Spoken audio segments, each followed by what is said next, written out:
بسم اللہ الرحمن الرحیم۔ السلام علیکم ناظرین، اسلامی سچے واقعات جاننے کے لیے اس چینل کو ضرور سبسکرائب کریں۔ سلطان غیاث الدین کا دور حکومت بنگال کی تاریخ میں مسلم سلطنت کا بہت ہی سنہری دور تھا۔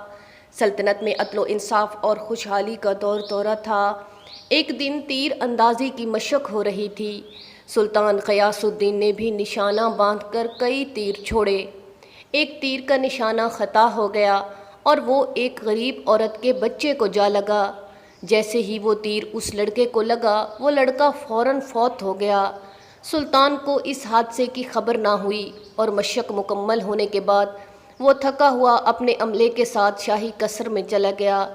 شہر کا قاضی سراج الدین جب دن بھر کے تمام عدالتی کام کاج سمیٹ کر اٹھنے ہی والے تھے کہ پرانے اور ضعیف کپڑوں میں ملبوس ایک کمزور سی خاتون حاضر ہوئی اور قاضی کے سامنے رو رو کر فریاد کرنے لگی، قاضی صاحب، میں ایک بیوہ ہوں، بادشاہ کے تیر سے میرا بیٹا فوت ہو گیا، مجھے انصاف چاہیے، اللہ کے لیے میری داد رسی کیجیے۔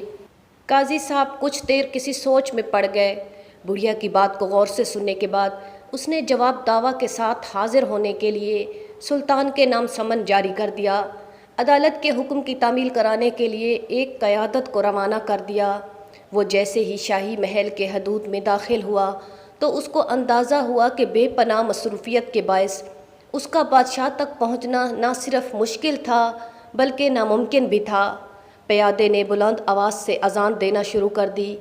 اذان سن کر بادشاہ نے مؤذن کو فوراً دربار میں پیش کرنے کا حکم دیا۔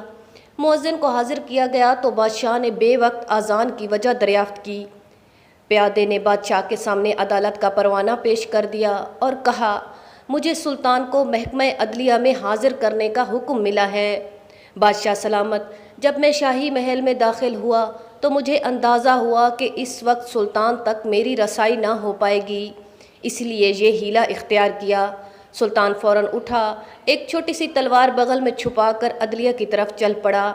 قاضی سراج الدین کے سامنے پیش ہوا۔ قاضی صاحب نے سلطان کی تعظیم تو دور کی بات، اس کی طرف دیکھا تک نہیں۔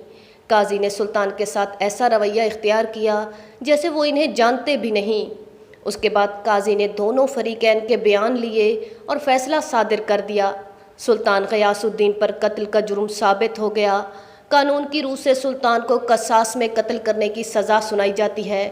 سلطان غیاث الدین نے ملزموں کے کٹہرے میں اپنے خلاف سنائی گئی سزائے موت کو سر جھکا کر تسلیم کیا۔ یہ منظر دیدنی خیز تھا۔ سلطان ایک لاچار ملزم کی حیثیت سے محکمہ عدلیہ میں اس پرندے کی طرح بے یار و مددگار تھا جسے ذبح کرنے کی غرض سے پنجرے میں بند کر دیا گیا ہو۔ سب کو یہ لگ رہا تھا کہ سلطان تھوڑی دیر کا مہمان ہے اور جرم کی پاداش میں انہیں سزائے موت ہونے والی ہے۔ دوسری طرف قاضی صاحب فیصلہ سنانے کے بعد اس انتظار میں تھے کہ اگر فریقین کے بیچ شریعت میں دی گئی رعایت کے پیش نظر کوئی سمجھوتا ہوتا ہے تو ٹھیک ہے، نہیں تو سورج ڈوبنے سے پہلے سلطان کو جلات کے حوالے کر دیا جائے گا۔ سلطان کی بے بسی کو دیکھ کر خاتون کا دل بھر آیا اور اس نے خون بہا کے عوض سلطان کو موت کے بے رحم شکنجے سے چھڑانے کا فیصلہ کیا۔ قاضی صاحب کو یہ اطلاع دی گئی کہ بڑھیا سلطان کی جان بخشی کے لیے تیار ہو گئی ہے۔ قاضی صاحب نے بڑھیا سے پوچھا، کیا تو راضی ہو گئی ہے؟ بڑھیا نے جواب دیا، سلطان کی بے بسی دیکھ کر میں نے اس کی جان بخشی کا فیصلہ کر لیا۔ قاضی صاحب نے بڑھیا سے پوچھا، کیا تو نے اس عدالت سے انصاف کو پایا؟ بڑھیا بولی، میں نے آپ کی عدالت سے بھرپور انصاف کو پایا۔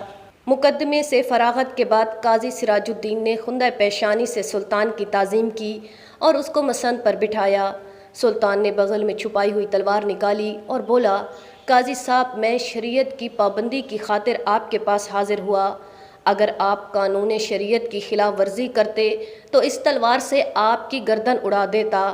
اللہ کا شکر ہے کہ آپ نے منصب قضا کا پورا حق ادا کر دیا۔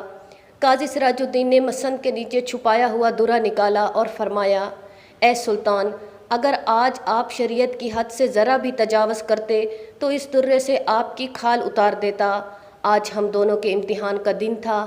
ناظرین، ہماری اسی طرح کی اچھی ویڈیوز کو جاننے کے لیے ہمارے چینل کو سبسکرائب کریں، ویڈیو کو لائک کریں اور شیئر کریں۔ شکریہ۔